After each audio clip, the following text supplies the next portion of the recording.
Bonjour à tous, bonjour à toutes. Nous nous retrouvons aujourd'hui pour une séance de géométrie et une séance de reproduction de figures. Donc nous allons essayer de reproduire cette figure-ci, cette figure complexe, qui est formée, si vous l'avez un petit peu analysé, de 5 cercles et également de plusieurs segments. Voilà. Donc, avant de se lancer directement dans la reproduction, nous allons essayer un petit peu d'analyser, de voir comment est fabriquée cette figure. Donc, si nous observons correctement, nous pouvons constater des segments qui sont perpendiculaires. Donc, je n'ai pas d'équerre, mais pour m'en assurer, moi je vais utiliser une plaque de Lego. Hop, regardez. Donc on a bien des droites perpendiculaires, des segments des droites perpendiculaires. Vous voyez, hop. Donc forcément, si j'ai un angle droit ici, il y est ici, ici et ici. Donc on va déjà, dans un premier temps, tracer des droites perpendiculaires. Voilà, on va partir.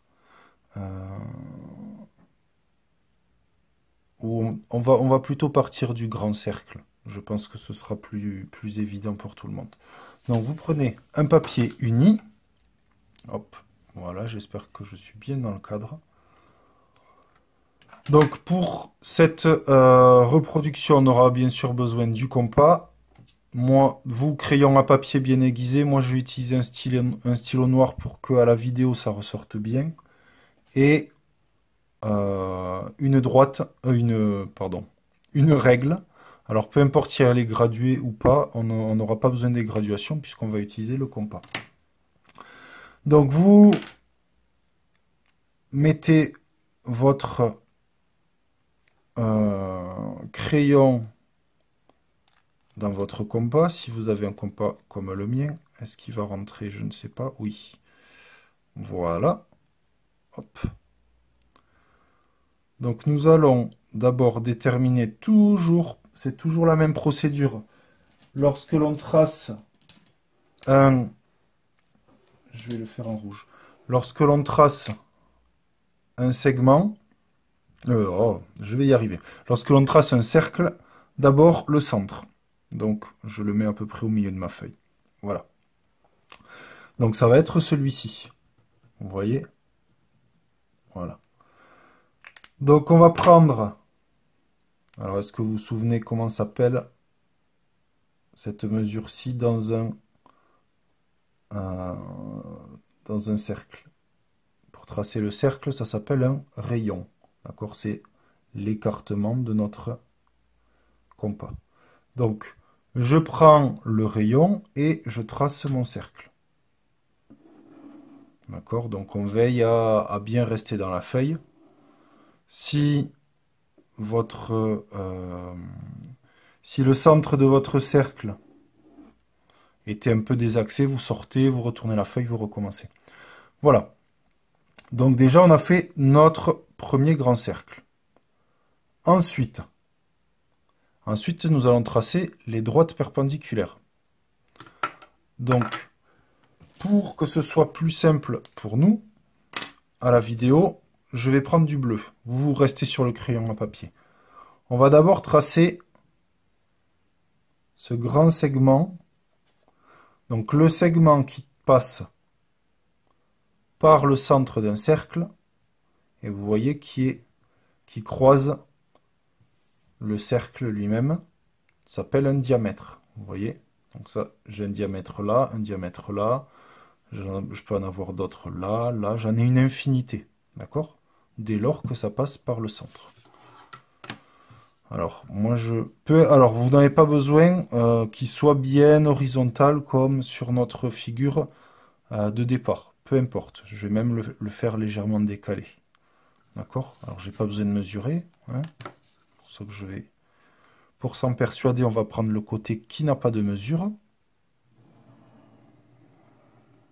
Alors appliquez-vous à bien passer par le centre du cercle. Voilà. Ok. Regardez si j'ai... si je tourne légèrement, j'obtiens la même chose. Et maintenant, on va devoir tracer la perpendiculaire. Donc pour tracer une perpendiculaire, j'utilise mon équerre, ou en tout cas un objet qui a un angle droit.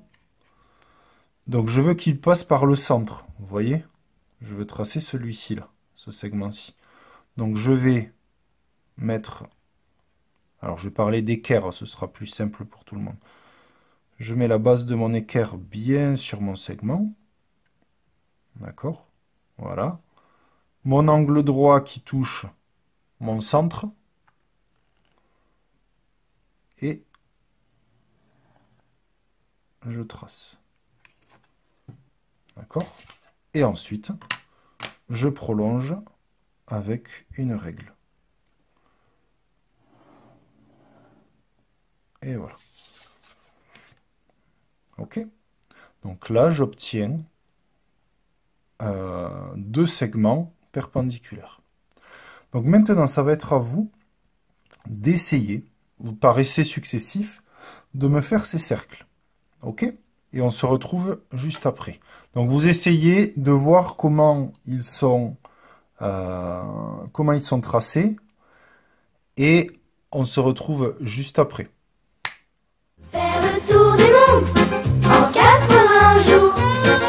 Poussé par le vent, aller tout droit devant. Donc, comment sont tracés ces cercles?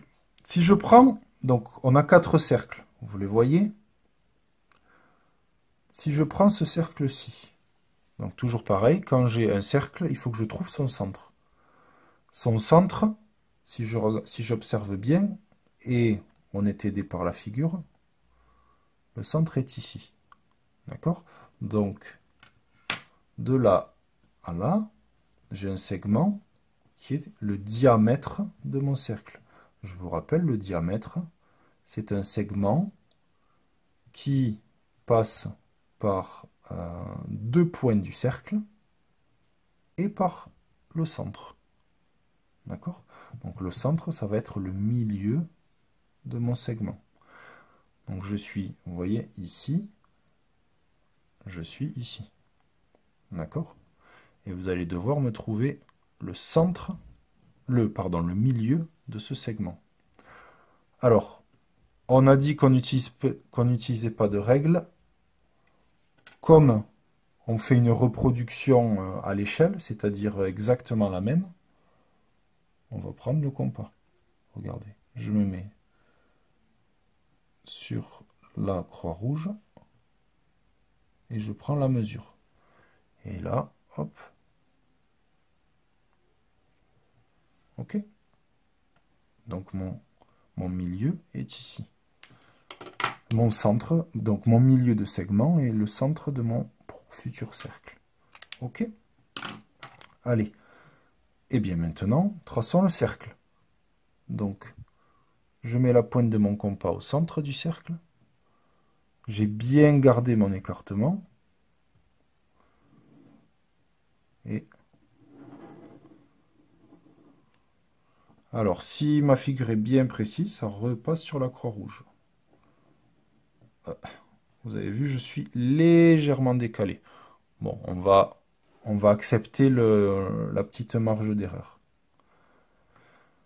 Et bien maintenant, c'est à vous de me tracer les 3 autres cercles. D'accord? Je vous laisse quelques minutes, vous faites pause sur la vidéo et on se retrouve juste après. Faire le tour du monde en 80 jours. Poussé par le vent, aller tout droit devant. Donc, voyons comment tracer les autres cercles. J'ai toujours cet écartement qui va être le même pour les 3. Donc, regardez. Hop, mon milieu va être ici. Le milieu ici. Et le milieu de l'autre segment ici. Je trace les futurs centres. Donc, cette croix rouge ici, c'est le centre de ce segment. Ici, le centre de celui-ci.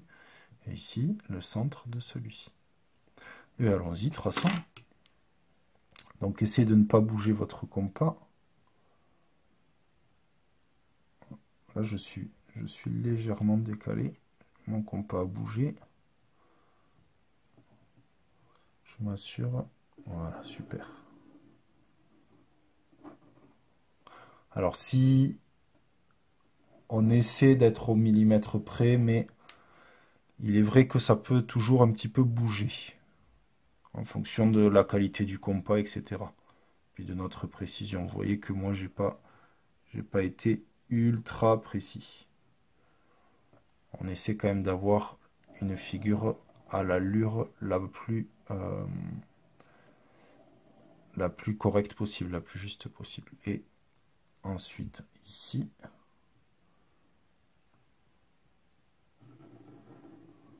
pour le quatrième petit cercle. Et voici. Et donc, on obtient une reproduction de la figure. Voilà. Cette séance est maintenant terminée. Vous pouvez la revisionner si je suis allé un petit peu vite. Surtout, travaillez bien, amusez-vous. Et je vous dis à bientôt!